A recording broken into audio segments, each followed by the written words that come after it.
नमस्कार, मैं हूं वैष्णवी। रूबरू बिहार पर आज दिन भर की बड़ी खबरों में आपका स्वागत है। चलिए जानते हैं देश प्रदेश की अब तक की बड़ी खबरों को।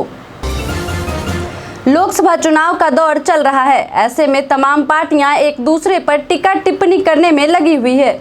इसी बीच पटना में पत्रकारों के एक सवाल के जवाब में मंगलवार को वीआईपी प्रमुख मुकेश सहनी ने पीएम मोदी पर विवादित बयान दे दिया। उन्होंने कहा कि 10 साल से वो क्या कर रहे थे, सिर्फ ताली बजा रहे थे। सहनी ने यह हमला प्रधानमंत्री मोदी पर आरक्षण को लेकर बोला है। अब एस्ट्राजेनेका ने माना है कि उसकी कोरोना वैक्सीन जो कोविशील्ड और वैक्सजेवेरिया नाम के तहत पूरी दुनिया में बेची गई थी, लोगों में खून के थक्के समेत कई साइड इफेक्ट्स हो सकते हैं। इससे दिल का दौरा, ब्रेन स्ट्रोक और प्लेटलेट्स कम हो सकते हैं। बिहार में फर्जी डिग्री के सहारे शिक्षक बन बच्चों का भविष्य अंधकार में ढकेलने और आयुर्वेद चिकित्सक बनकर आमजन की जिंदगी से खिलवाड़ करने वाले सातिर अब एसटीएफ की रडार पर आ गए हैं। एलोपैथी के खिलाफ पतंजलि के भ्रामक विज्ञापन मामले में सुप्रीम कोर्ट में मंगलवार को सुनवाई हुई। पतंजलि भ्रामक विज्ञापन मामले में बाबा रामदेव और आचार्य बालकृष्ण मंगलवार को सुप्रीम कोर्ट में पेश हुए। मामले की सुनवाई के दौरान योग गुरु रामदेव की तरफ से पेश हुए वकील ने सुप्रीम कोर्ट को बताया कि पतंजलि ने जो माफीनामा पेपर में दिया था, उसे रजिस्ट्री में जमा करा दिया गया है। मुकुल रोहतगी ने अखबार में छपे माफीनामे को अदालत में दिखाया। हालांकि सुप्रीम कोर्ट ने इस माफीनामे को देखने के बाद बाबा रामदेव के प्रति नरमी दिखाई है।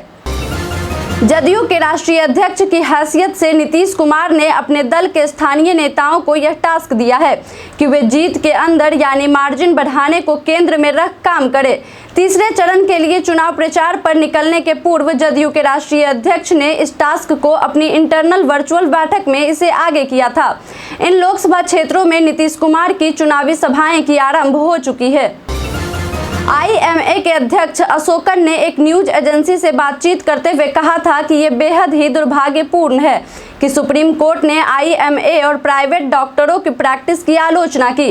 उन्होंने कहा था कि अस्पष्ट बयानों ने प्राइवेट डॉक्टरों का मनोबल कम किया है। हमें ऐसा लगता है कि उन्हें देखना चाहिए था कि उनके सामने क्या जानकारी रखी गई है।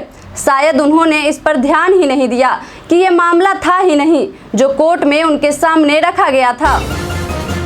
बिहार में भीषण गर्मी व लू से आम जनजीवन अस्त व्यस्त है।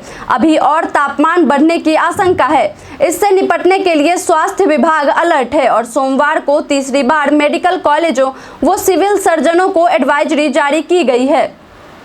अमेरिका और भारत के कुछ हिस्सों में फैले बर्ड फ्लू को लेकर केंद्र सरकार ने सतर्कता बरतते हुए लोगों से कच्चे दूध का सेवन न करने की सलाह दी है। साथ ही मांसाहारी भोजन पर्याप्त तापमान पर पकाकर खाने की सलाह दी है।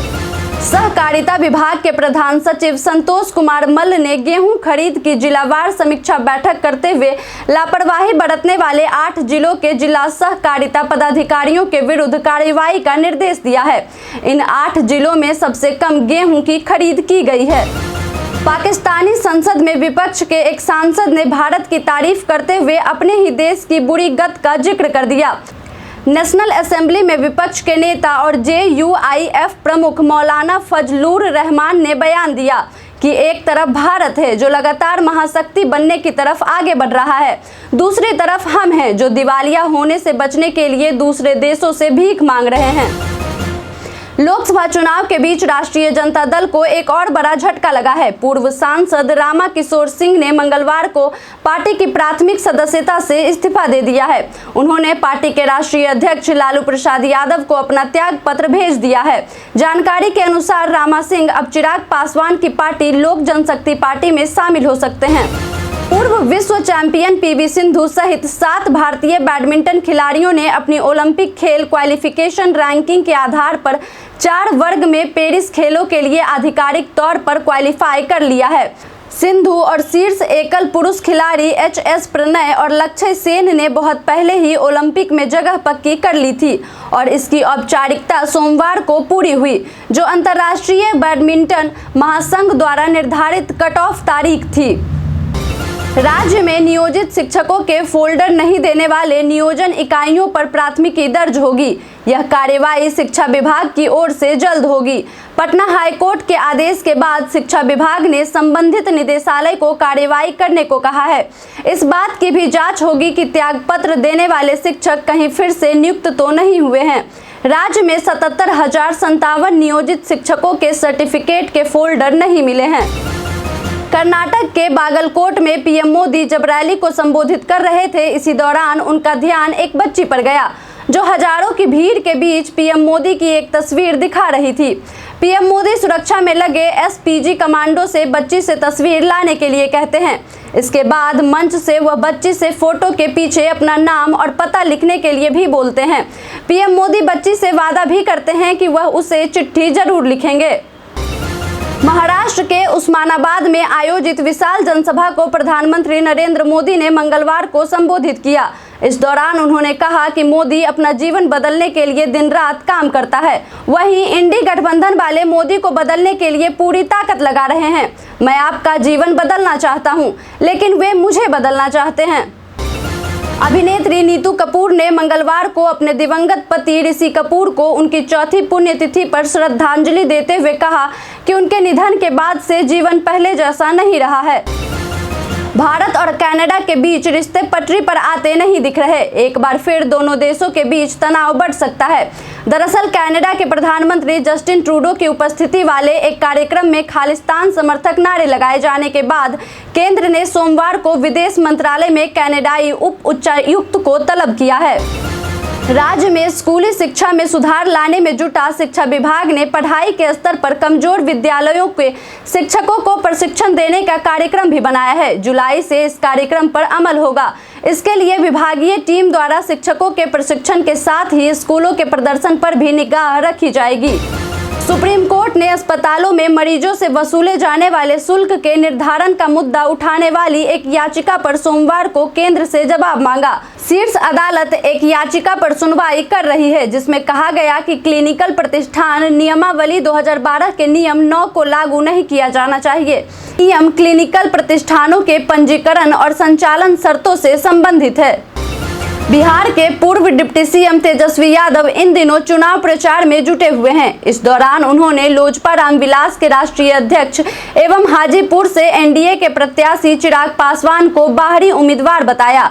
उन्होंने चिराग को निशाने पर लेते हुए कहा कि संपन्न दलितों को आरक्षण नहीं देने की वकालत करने वाले चिराग ने पैसे वालों को दल का टिकट दिया और स्वयं भी चुनाव लड़ रहे हैं।